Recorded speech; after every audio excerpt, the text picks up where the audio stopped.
How's it going, everyone? So today I'd like to do a farm equipment tour. It's been over 3 years since I did one, and it's pretty amazing how many things have changed since then. If you're not too familiar with our farm, we milk 200 cows, farm about 250 acres. We hire a custom crew to do our forage harvesting and liquid manure hauling, but the rest of the field work we do ourselves. So we'll start with our most commonly used machines. So this is our feed mixing rig. We have a John Deere 4240. I believe it's a 1980, and it was bought new by my uncle and grandpa. So it's been on our farm for over 40 years. This has been an extremely reliable tractor for us. We run it every day, about 4 hours. Starts up throughout the winter, no problem. And it has just over 18,000 hours on it now. This is the only one of our tractors that's been here since I was a kid. It's one that we're not gonna get rid of. Even if we do take it off the mixer, it'll stick around. It's got the quad shift transmission. It's about 110 PTO horsepower. So then our feed mixer is a Manure F585. We've had this mixer now for a year and a half. It's got twin screws and 2 speeds, so we really like that. It cleans out really well. You can see there's no feed laying in the auger there after this morning's feeding. And it has the front unload with the belt conveyor. We really like the belt conveyor. It's just nice and smooth, quiet. It is made to slide side to side, which would be kind of handy, but our tractor only has 2 remotes. We just have it slid over the whole way to the right and just let it stay there. It really doesn't bother us too much not being able to switch it. We do have the magnet door on the back here. We had considered a lot of different brands of mixer and decided to go with the Manure. Pretty happy with it. I would definitely buy one again. One of the reasons we liked them is because of the height of the machine. It's only 96 inches tall, I believe. And for this size, a lot of other brands are a little taller than that. So with our skid loader loading it, we like a lower mixer if we can get one. It has 4 weigh bars, and they're separate from the actual frame. Our old mixer had a weigh bar right at the hitch. This one, if you stand on that ladder or anything, you're not going to be weighed. It's just the belt and the tub. It is nice that the belt is weighed though. Some mixers, they don't have this weighing, so if you got feed left on this, it's not as accurate when we're trying to run out to different groups. We have considered pulling this tractor off the mixer recently here, just because a newer one would use a little less fuel, and we have some trouble with oil leaks. Might be a nice tractor to not have running so many hours. Moved over to the commodity barn. Here we have our Kubota SSV 75 skid steer.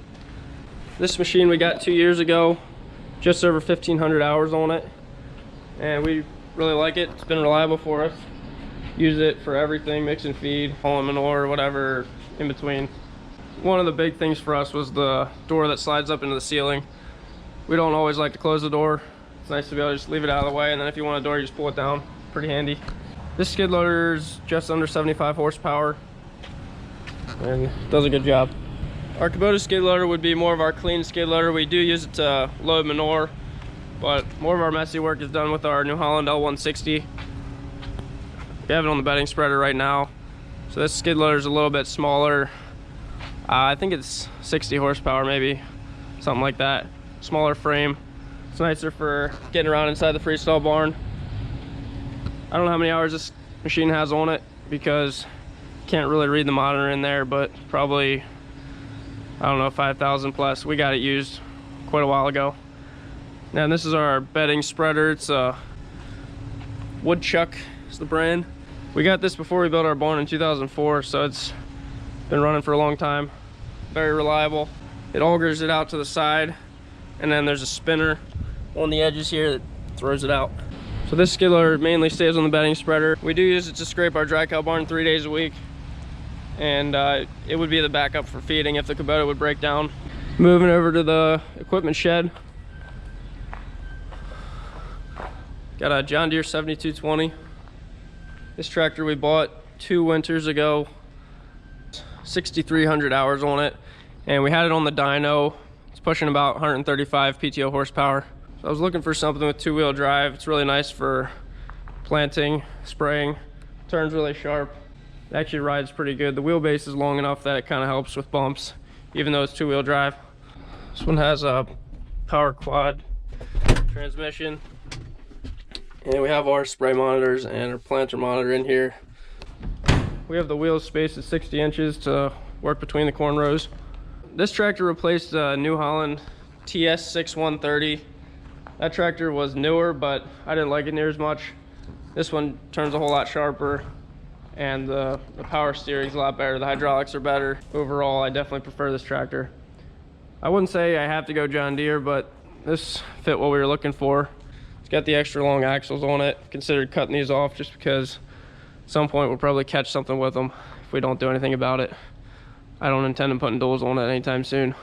Mainly for planting and spraying, but we do end up doing hay work with it when it's not busy doing something else. So we have a John Deere 750 no-till drill. 15 feet wide, 7.5 inch spacing. We use this just in the fall to do all of our cover crops, our spring forage crops, and then just rye for cover as well. Yeah, we got this one quite a few years ago. Got a pretty good deal on it from a neighbor. We did rebuild it somewhat the one winter. Might be starting to wear out again soon. We'll have to tear it apart. It's got 24 separate rows, so it's kind of a big job to change discs and everything. We put about 200 acres a year on it, and then we have a neighbor that rents it from us. Usually does a few acres, but that's all it gets used. So then moving on to our sprayer. This is a fast big wheel 750. 60-foot booms, 20-inch nozzle spacing. It has 100 gallons of rinse water, both of those saddle tanks there. This is our second season running this machine. Definitely made my job spraying a lot more fun. Our old sprayer was still working, but it was getting to be a bit of a pain, and we decided to upgrade it. So just really nice to have a sprayer that's reliable, and if I need to do a bunch of different patches, I'm not worried about my sprayer giving trouble. It has stainless steel boom lines. They just clean out a little better than rubber hoses would. So it's nice on this sprayer. I can adjust how much the agitators run. I can completely stop them off if I want to, or if I'm spraying and I want to stop but there's still some in the tank, I can switch it over and just run clean water out the booms just to clean them out so there's not product sitting in the nozzles. Just some things like that I couldn't do on my old sprayers. It's pretty nice to be able to do. We have a Pick Right Hydro-Ram box spreader. This is a HR 400. 400 bushels that would be. And then we have this extension on here, so I think it actually holds a little more than that.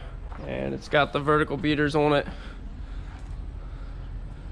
This is an awesome spreader. We haven't had a single issue with it. Actually got some manure sitting in it right now because we don't have any fields to spread in. I really like the Hydro-Ram. Just pushes the pile back, and 1/3 of the floor moves with it, so it gets the whole stack moving good. I kind of prefer the push spreader just because it keeps that full pile the whole way to the back. If you got the conveyor spreader, it starts to fall down. It gets a little slower towards the end. I've also had bad experiences with those conveyor manure spreaders. We had a junkier New Holland when I was younger, and it used to, the chain would come off the sprocket. Yeah, we'd have to fork off manure. That got pretty frustrating. We really like the push spreader. It's just a little bit simpler. I have some people comment sometimes and say that our spreader seems small. I don't know if it's just the build. It's more wide rather than tall.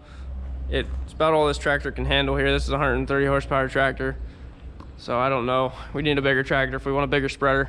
Another nice feature with this spreader, does have a drink compartment.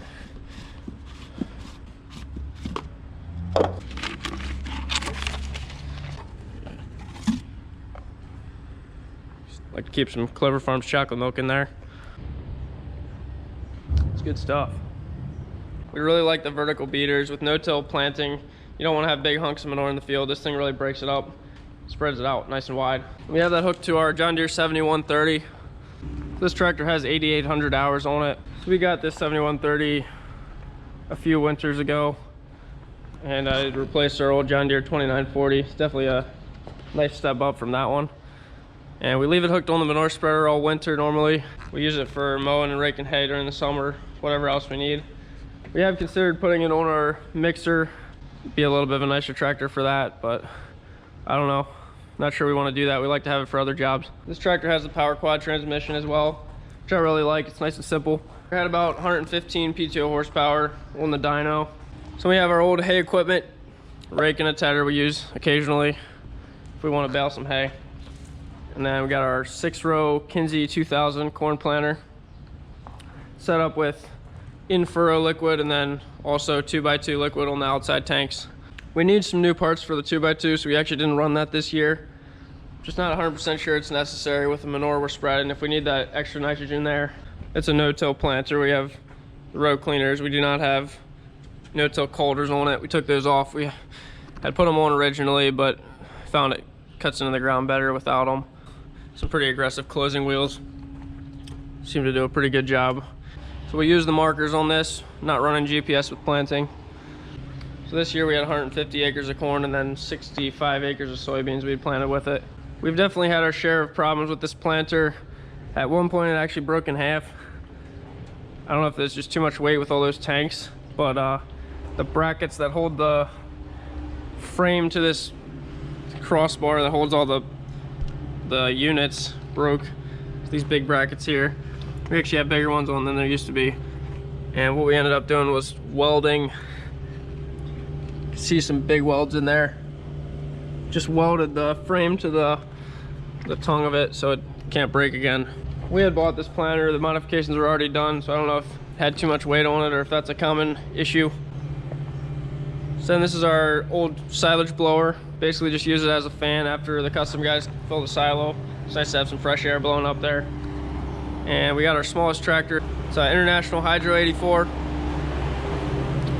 We had bought this tractor not very long ago from a friend, and we were using it to scrape manure in our old heifer barn, but now with our new heifer barn we don't have to scrape that. We're just using our skid steer to scrape the dry cow barn. It's nice to have it around just for moving stuff, but we don't use it a whole lot right now. So now we got our transportation vehicle. It's a Kubota Sidekick RTV XG850. So this thing here is super handy. Pretty much any job we do, we're using it, either carrying tools around or yeah, you name it. Going back and forth to the rented farm or going and checking fields. It's 4-wheel drive, tops out at about 40 miles per hour, which is pretty nice. Here we got our farm truck. It's a GMC Sierra 2500 crew cab long bed, so it's quite a unit. Somewhere around 105, 110,000 miles. Just got it a couple years ago. Pull our cattle trailer and drive wherever we need to drive. Moving up to our old barn where we keep our disc bind. It's a New Holland H7450, 13 feet wide. We actually got a local company to put their own rollers in. It's not the New Holland rollers. So they're a little bit more aggressive. They do a really good job helping dry out spring forage crops. Last couple of years we've been able to dry this stuff a lot better. I think that was part of the reason. The other part of the reason was we actually had good weather for it. We've been running this disc bind for maybe 7 years or something. And this was a nice upgrade for us because see the PTO actually runs through this pivot point. So you can turn as sharp as you want. You don't have to worry about turning too hard on your PTO. We got our old flatbed wagon that we just barely ever use. And junky gravity bin. I'm gonna put a link to the first equipment tour video in the description. Check it out. You see how many things have changed just over the last 3.5 years. It's pretty wild. Last piece is our Toro Titan Max lawnmower. Got a 60-inch deck, 26 horsepower. One thing it needs is a suspension seat on it. Gets a little bit rough if you got bumpy yards, which I do. We've actually sold some equipment the last couple years. We used to have our own liquid manure hauling rig, and it was getting to the point where we either had to put a lot of money into the spreader, maybe get another tractor. We just decided not to do that. We sold it, and I don't know. We might get into doing our own manure hauling in the future. We're kind of liking just being able to make a phone call. The guys show up with 4 or 5 spreaders and take care of it in 12 hours, and then we can just keep running the farm. It doesn't make me have to work crazy hours. Okay, I hope you enjoyed the video. We'll see you guys in the next one.